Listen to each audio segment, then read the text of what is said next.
Hello everyone, welcome back to my channel trading and earning. So অনেকেই বলছিল যে দিদিভাই তুমি সাপোর্ট রেজিস্ট্যান্সের ভিডিও শেয়ার করো। সো আজকে সেটাই শেয়ার করতে চলে এসেছে, সাপোর্ট অ্যান্ড রেজিস্ট্যান্সের।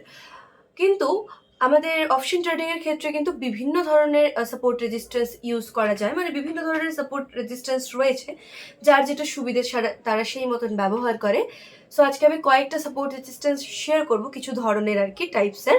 অ্যান্ড লাস্টলি আমি যে টাইপটা ইউজ করি মানে পাইভট পয়েন্টকে বেস করে, তো সেটা কিন্তু শেয়ার করব। তো চলুন শুরু করা যাক। এর আগে আমি ডবল টপ এবং ডবল বাটন সম্পর্কে বলেছিলাম একটি ক্লাসে। ধরে নিন কোনো একটি শেয়ারের 100 থেকে প্রাইস স্টার্ট হয়েছে এবং সেটা 110-এ গিয়ে একটা সেখান থেকে যে কোনো একটি প্রাইস 110 হতে পারে, 120 হতে পারে, সেখান থেকে ব্রেক ডাউন দিয়েছে।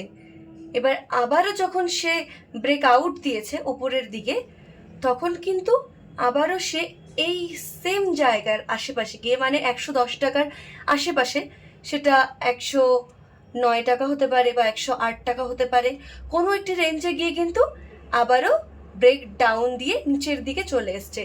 তাহলে এই যে দুটো টপ তৈরি হলো, এটাকে কিন্তু আমরা রেজিস্ট্যান্স বলতে পারি।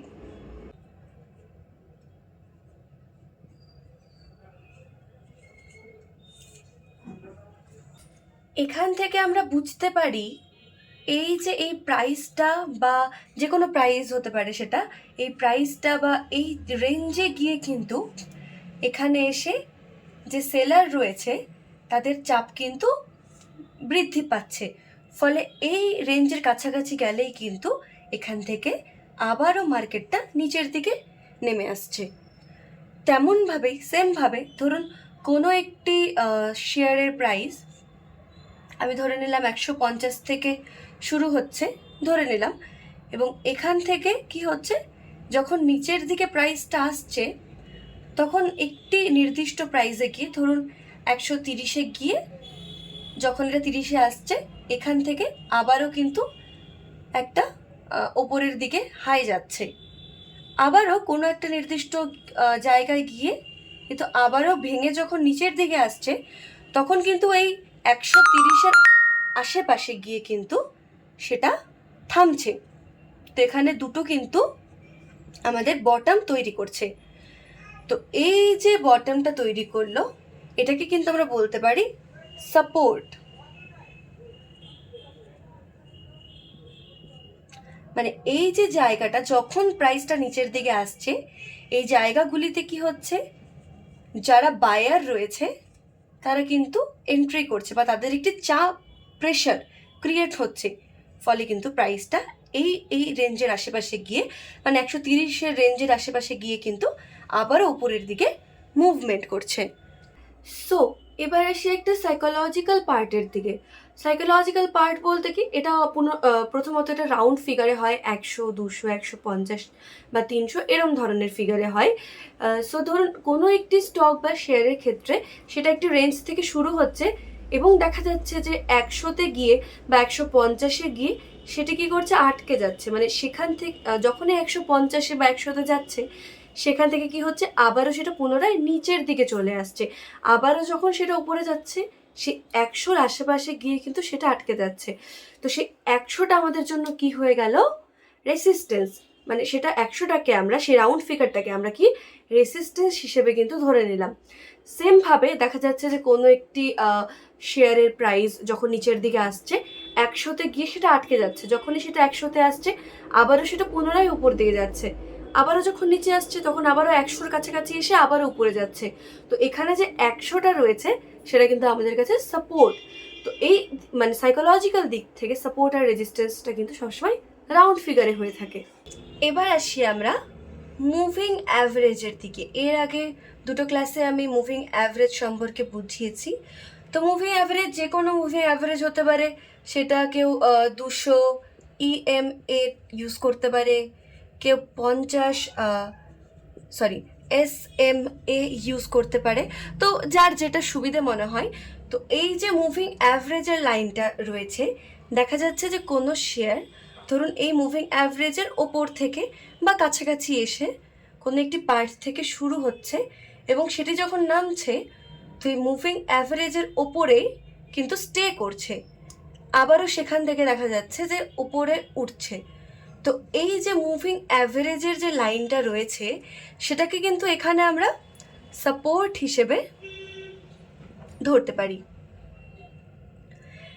একইভাবে যখন দেখছি যে কোনো একটি মুভিং অ্যাভারেজ রয়েছে এবং এখান থেকে প্রাইসটা ধরুন কোনো শেয়ারে নিচের দিকে আসছে, আবারও যখন ওপর দিকে যাচ্ছে দেখা যাচ্ছে যে এই মুভিং অ্যাভারেজের লাইনের কাছাকাছি গিয়ে সে আবারও নিচের দিকে নেমে যাচ্ছে।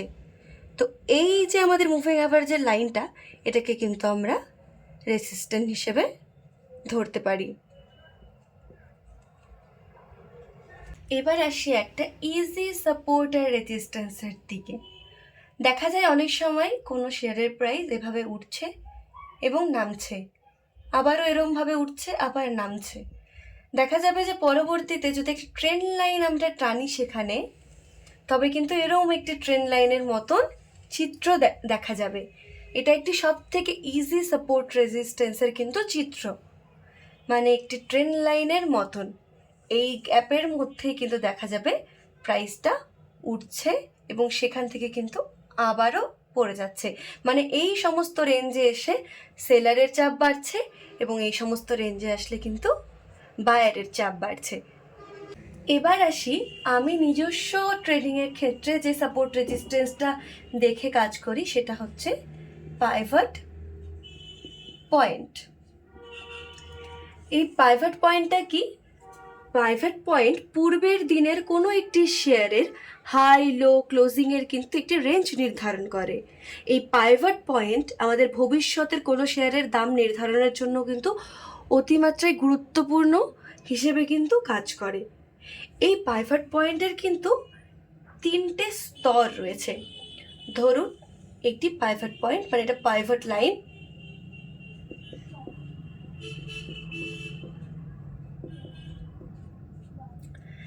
এবার এটার উপরে 3টে লাইন রয়েছে।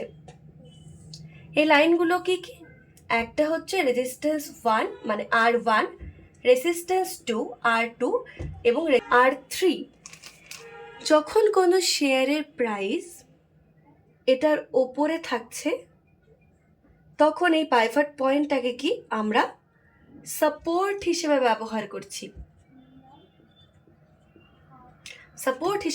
করছি, মানে পাইভট পয়েন্টের যে ওপরের স্তরটা তার উপরে যদি মার্কেট থাকে তাহলে সেটাকে আমরা কি বলছি? বুলিশ। এবার পাইভট পয়েন্টের নিচেও কিন্তু 3টে স্তর রয়েছে। এটা কি? সাপোর্ট 1, সাপোর্ট 2 এবং সাপোর্ট 3। যখন এই পাইভট পয়েন্টের নিচে আমাদের মার্কেটটা রয়েছে তখন কিন্তু এই মার্কেটটাকে আমরা কি বলবো? বেয়ারিশ। এক্ষেত্রে কিন্তু আমাদের পাইভট পয়েন্টটা সাপোর্ট নয়, রেসিস্ট্যান্স হিসেবে কিন্তু কাজ করছে। তো এই হলো পাইভট পয়েন্টের মূল চিত্র।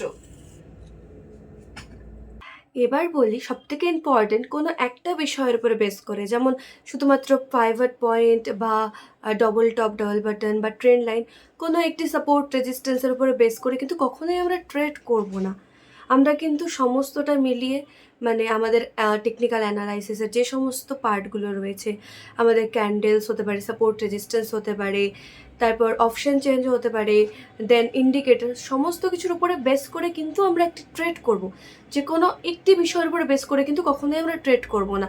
শুধুমাত্র ক্যান্ডেল প্যাটার্ন বা চার্ট প্যাটার্ন বা সাপোর্ট রেজিস্ট্যান্স বা আমাদের ইন্ডিকেটার্স, কোনো একটা কিছুর উপরে বেস করে কিন্তু কখনোই আমরা ট্রেড করব না। সো এই ছিল আমাদের টোটাল সাপোর্ট রেজিস্ট্যান্সের ভিডিও।